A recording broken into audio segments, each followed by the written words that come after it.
pessoas, esse é outro vídeo meu aqui na internet e no vídeo de hoje então vamos falar um pouquinho sobre Ricardo III do William Shakespeare. Essa talvez seja a segunda maior peça do Shakespeare, só perde lá, quando eu falo de extensão, só perde lá pro Hamlet, né? Porque, pra vocês terem uma ideia, o Ricardo III tem 50 personagens nessa peça. Então ela é raramente executada em sua totalidade no palco. E, além disso, ela é uma peça muito difícil, porque vários personagens têm nomes muito parecidos. Então, são nomes de reis. Então, é o Eduardo I, o Eduardo III, o Eduardo II. Então, até você conseguir pegar quem é quem ali, demora um certo tempo. Então, ela é uma peça que exige um pouco mais do leitor. Na minha opinião, ela é a melhor peça que eu li até agora.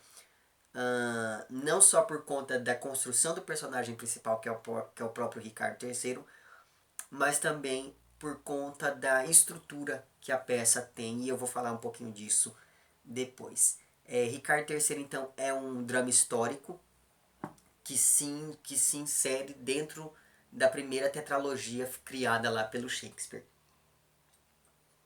Você tem, então, Henrique VI, parte 1, parte 2, parte 3, e depois tem lá o Ricardo III, que é uma peça basicamente que vai falar da ascensão criminosa do Duque de Gloucester, que depois vai se tornar Ricardo III. Vai falar então dessa sua ascensão criminosa, vai falar do curto período que ele ficou no trono e finalmente vai falar um pouquinho então sobre a sua queda. O pano de fundo ali da peça é a Guerra das Rosas, né? Eu não sei se vocês sabem, se vocês se lembram disso, mas isso é uma coisa muito importante porque desde o primeiro monólogo já aparecem referências ali a essa Guerra das Rosas, que era uma batalha que durou, uma batalha não, mas uma guerra, né? Uma série de batalhas que envolveu duas famílias inglesas, né? A família de York e a família de Lancaster, eu acho que é Lancaster ou é Lannister, eu acho que é Lancaster. Enfim, o Ricardo III ele foi o último York e também a última pessoa da dinastia Plantageneta. E depois que ele morreu, então, lá em batalha, quem acabou assumindo foi a dinastia York, a dinastia Tudor. Então é a partir da morte do Ricardo III que começa ali o reino dos Tudors. E essas batalhas elas aconteciam justamente por questões políticas. Então veja, novamente nós estamos diante de uma peça política aqui explicitamente. Porque essas várias batalhas elas aconteceram porque as pessoas queriam saber quem é que teria direito ali ao trono. Então essas questões de sucessão acabaram levando ali a essa Guerra das Rosas, que tem esse nome porque cada uma dessas famílias tinha uma rosa diferente no brasão. Então a família York tinha uma rosa vermelha e a Lancaster tinha uma rosa branca. Ou ao contrário, enfim. Então essa peça ela vai... e justamente por conta disso, era por isso que eu estava falando tudo isso. Justamente por conta disso, a gente tem que ter em mente que o Ricardo III, ele é uma personagem literária, mas ele também é uma personagem histórica. E a gente não pode se esquecer que essas duas coisas, por mais que elas andem um pouco juntas quando a gente pensa no caso da literatura, elas não são iguais. Então, o Ricardo III histórico, ele não é a mesma pessoa que o Ricardo III literário, porque o Ricardo III da peça do Shakespeare, ele é uma pessoa totalmente ruim. Então, e isso acaba de certo modo, porque essa é a função dele ali dentro dessa peça.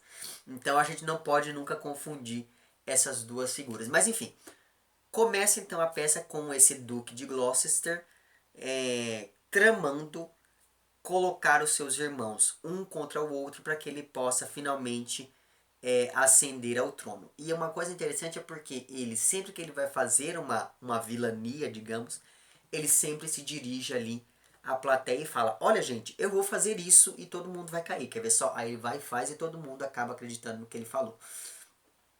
Então a partir do momento em que ele vai e consegue tirar os irmãos dele da jogada, a partir do momento em que ele consegue fazer com que os seus irmãos briguem entre si, se matem ali ou então sejam presos, ele passa a fazer algumas outras coisas. Por exemplo, ele acaba matando o pai e o esposo de uma moça chamada Ana de Gales, porque daí então ele passa a cortejá-la, casa com ela e consegue ainda mais poder, e é então coroado rei Ricardo III. E daí, a partir desse momento em que ele é coroado, o que a gente tem, como aconteceu lá em Macbeth, por exemplo, o que a gente acompanha é o Ricardo matando todo mundo, basicamente, para poder continuar no trono. Só que ao contrário do Macbeth, ele não sente culpa por conta disso. Quer dizer, essa cena da culpa, a culpa dele não é tão explícita quanto é a culpa do Macbeth, por exemplo. Aqui ele é muito mais. Ele mata as pessoas com muito mais sangue frio do que o próprio Macbeth matava lá na peça dele. E quando a gente vai inserir a peça Ricardo III dentro daquela tetralogia que eu falei para vocês, a gente começa a perceber que não existem inocentes dentro dessa história como um todo. E justamente porque não existem inocentes, o Ricardo III sabe e começa a fazer uma série de alianças políticas que depois ele vai desfazendo segundo a sua necessidade. Então, por todo mundo ali tem rabo preso. Então ele consegue usar todas as pessoas daquele lugar ali para fazer aquilo que ele quer, e depois que ele consegue chegar onde ele quer, ele vai matando todas aquelas pessoas. E assim a peça segue até o momento em que ele passa a ser ali constantemente, ou pelo menos em um momento ali isso fica mais explícito, quando ele começa a ser visitado em sonhos pelos fantasmas de todas aquelas pessoas que ele matou. E quando a gente vai pensar na literatura antes do Freud lá, não existia a ideia de inconsciente ainda. Apesar de haver a ideia de pensamento, e daí eu sugiro que você assista ao meu vídeo sobre o Macbeth. Apesar de haver a ideia do pensamento, não havia essa ideia da consciência e da consciência não, do inconsciente. Né? Não havia essa ideia de que havia uma parte da nossa mente que é desconhecida e inacessível para a gente. E justamente por conta disso, sempre que a gente vê um fantasma nesse tipo de literatura, a gente sempre tem que pensar, será que aquilo é um fantasma mesmo, ou será que aquilo não é a personificação de algo como, por exemplo, a culpa, que é algo que viria lá do inconsciente desses personagens. Mas enfim, apenas uma observação.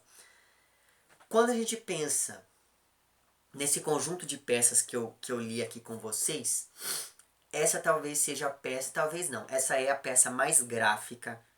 Ela é muito mais gráfica do que as anteriores, então ela é muito mais... As mortes elas são muito mais sangrentas e enfim, então isso é uma coisa que também chamou a minha atenção conforme eu fui lendo a peça. Mas o que eu mais gostei da peça foi a estrutura dela, né? Porque a história... É claro, eu adorei também o Ricardo III, porque assim... Eu vou falar disso depois.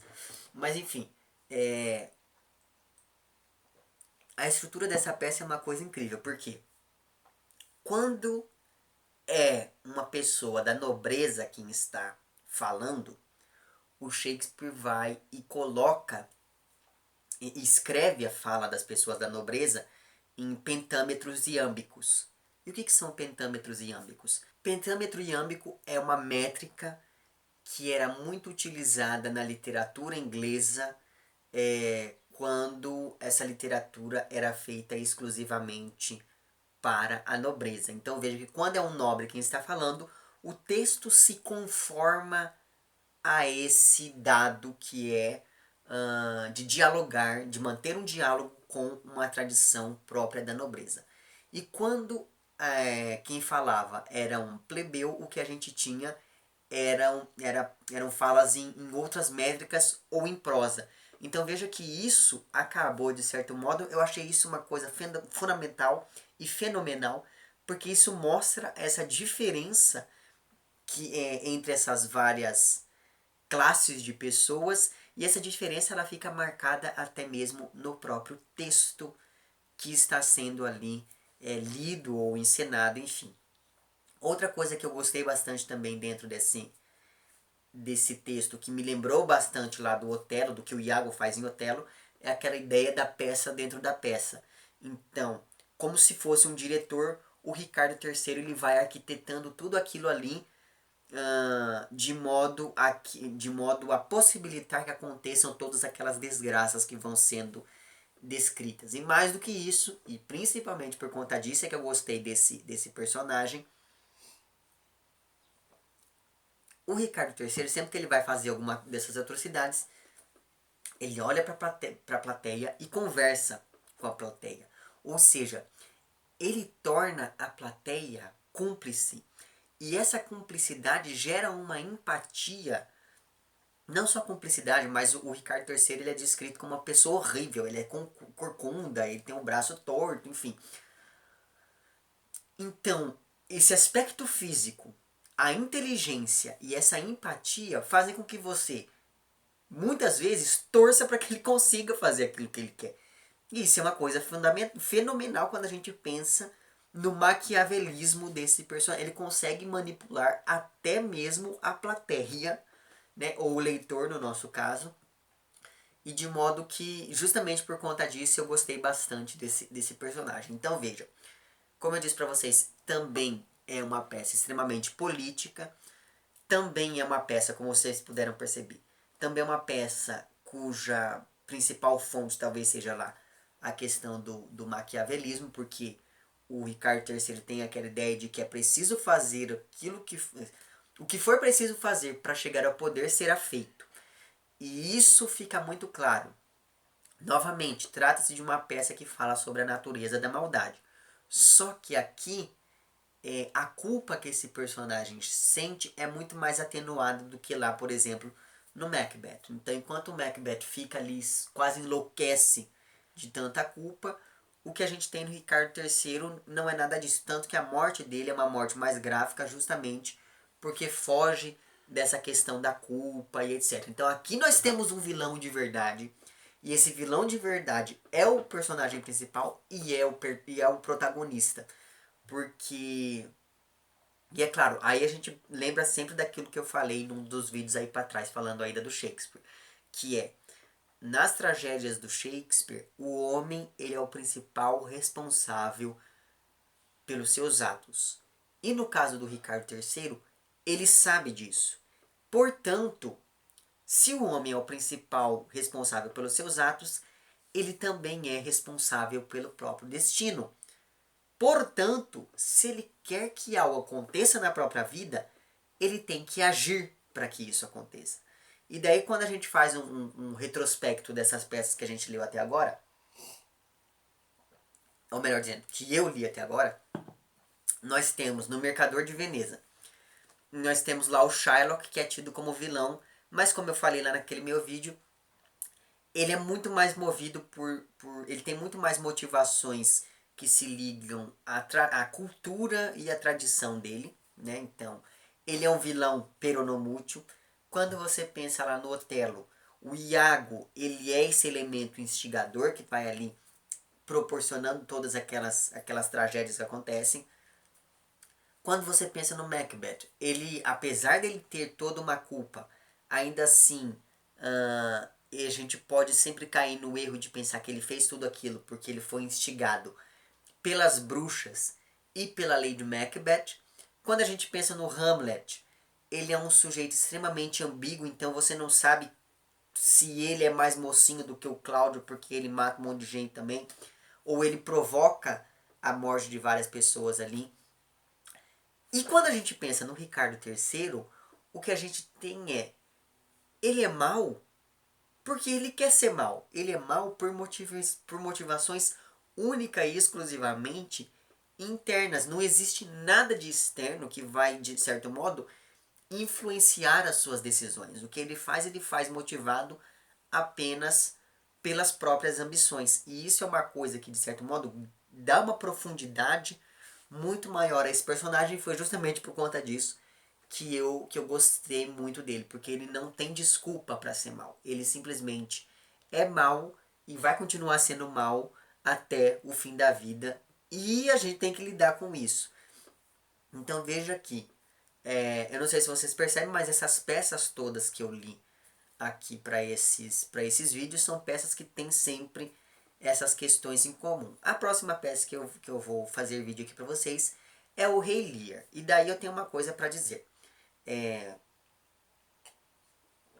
Algumas pessoas andaram me perguntando se isso é um projeto de leitura. Não, não é. E uma pessoa disse assim, que se houver eleições diretas, ela vota para que se faça um projeto de leituras do Shakespeare. Não vou dizer que isso é uma coisa impossível de acontecer, mas caso eu faça, não será com essa velocidade, né? Não vou fazer assim 3 vídeos só sobre o Shakespeare por semana. Não, posso fazer um a cada mês, um a cada 2 meses. Não sei, ainda estou pensando nisso. Mas caso vocês queiram que eu faça, evidentemente que farei. Eu só não tenho os livros aqui, né? Eu gostaria muito de ter, inclusive, mas não os tenho. Só que como o Shakespeare ele é um cara muito estudado, então é muito fácil de encontrar textos dele na internet, em PDF, e eu, como não ligo muito para isso, vou ler lá, caso vocês queiram. Outra coisa é que alguém me falou assim, Nicolas, eu gostaria muito que você lesse A Sonho de uma Noite de Verão. Então, provavelmente, eu ainda vou fazer um vídeo sobre essa peça, o que não significa que eu vá, de fato, continuar com esse projeto. Basta que vocês digam lá embaixo se vocês querem, se vocês não querem, enfim, e daí a partir do voto que vocês derem, eu continuo ou não com essa minha série de vídeos, certo? É isso. Se você gostou do vídeo, não esqueça de curtir e de compartilhar. Caso não tenha gostado, não esqueça de dizer lá embaixo por que não gostou. Se você está inscrito no meu canal, muito obrigado pela sua inscrição. E caso não esteja inscrito, se inscreva também lá embaixo. É isso, um abraço para vocês todos e até o próximo vídeo e tchau.